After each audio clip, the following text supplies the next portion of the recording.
Hi and welcome back to DJFonts tutorials.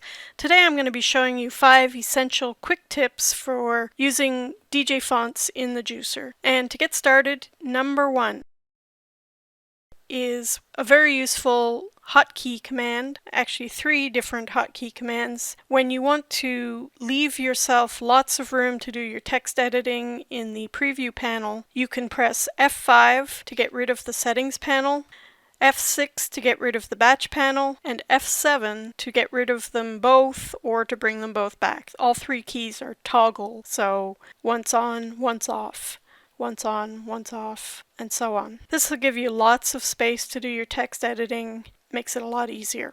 And on to number 2.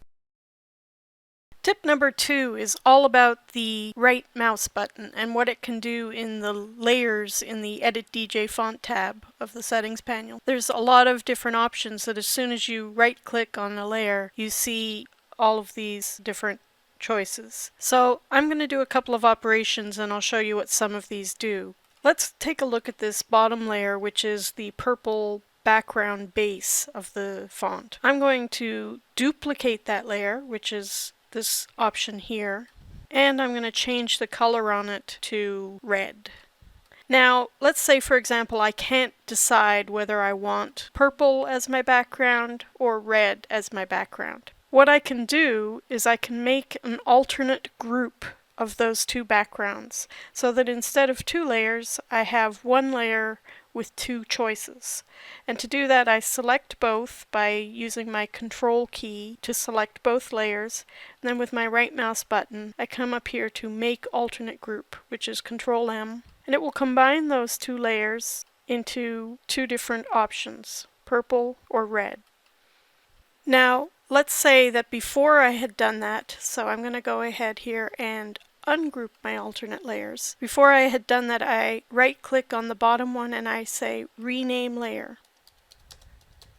And I'm going to rename that to red base.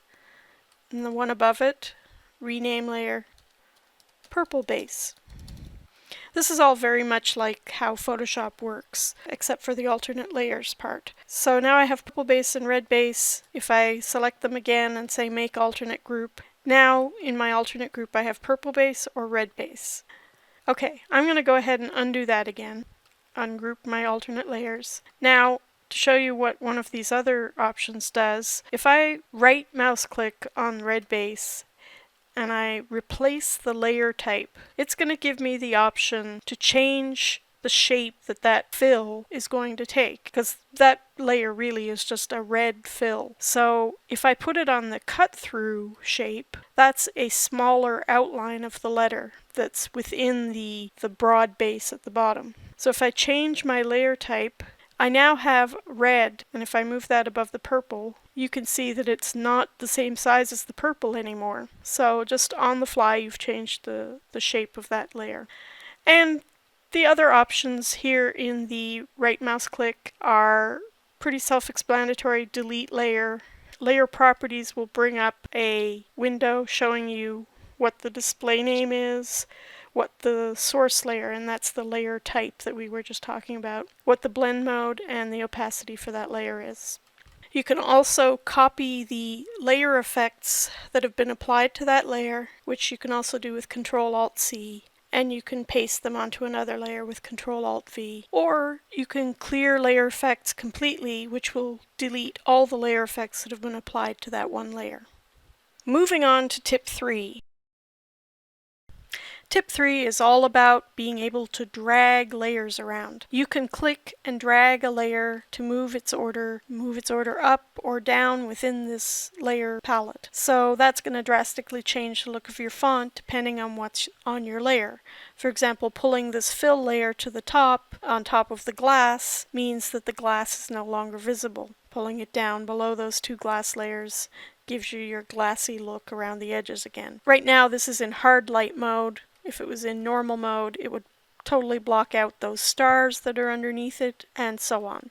So depending on what mode you're in, your look is going to change as you change where that layer is placed in the order of your font. Now, on top of being able to move layers around, drag layers around within this list, you can also move the layer effects within each layer and drag them from one layer to the other. So, say for example, we wanted to take this gradient fill that's on this striped layer and apply it to the Sorry, I'm just going to put this back in the mode that it was in. Let's say you wanted to take this gradient fill effect and copy it to this base that's just a solid orange right now. All I need to do is just click on that gradient fill, drag it down to that bottom layer, and voila, you've got a copy of that gradient layer on your base shadow layer without having to redo it from scratch again.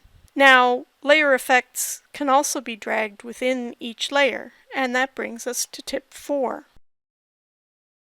In tip 4, I'm going to show you that changing the order of your layer effects will change how your layer looks. For example, this layer, color base, has a texture fill applied to it and a yellow fill. Now, because the texture fill is first and the yellow fill is second, the texture fill gets filled with the yellow. If I move this yellow layer above the texture fill, it has no effect. Because what's happening is this color base, which originally was blue, is being filled with yellow, and then the texture fill is coming in and replacing the contents with its alpha channeled pattern, and all we're seeing is the color of the pattern. Now, when they're in the original order, the texture fill comes in, replaces the blue background that was there before with its alpha channel pattern, and then that pattern gets filled with yellow. So depending on your order, and this is not only true for texture fill but for the other effects as well, the order that they're in is the order that the effects will be applied. And so your last effect will have the most effect on the layer. Which leads us to tip 5, where we're going to explain composite with original. Our final tip is how to use composite with original and the texture fill command together. If we look at how these effects are arranged, we have the texture fill, and then we've filled that texture fill with white. So we have an alpha channel working that sees through to the layers beneath it because of this texture. If I change the order of these as we saw earlier, then all of a sudden the layer is full of white, and that doesn't take any effect because then the texture comes in and replaces it. Now, if I go back and put the white at the bottom, and with this texture fill, select composite with original, here's what happens. The texture fill merges with the original color of this base, which was blue, and then the whole thing gets filled with white. So there's no alpha channel information.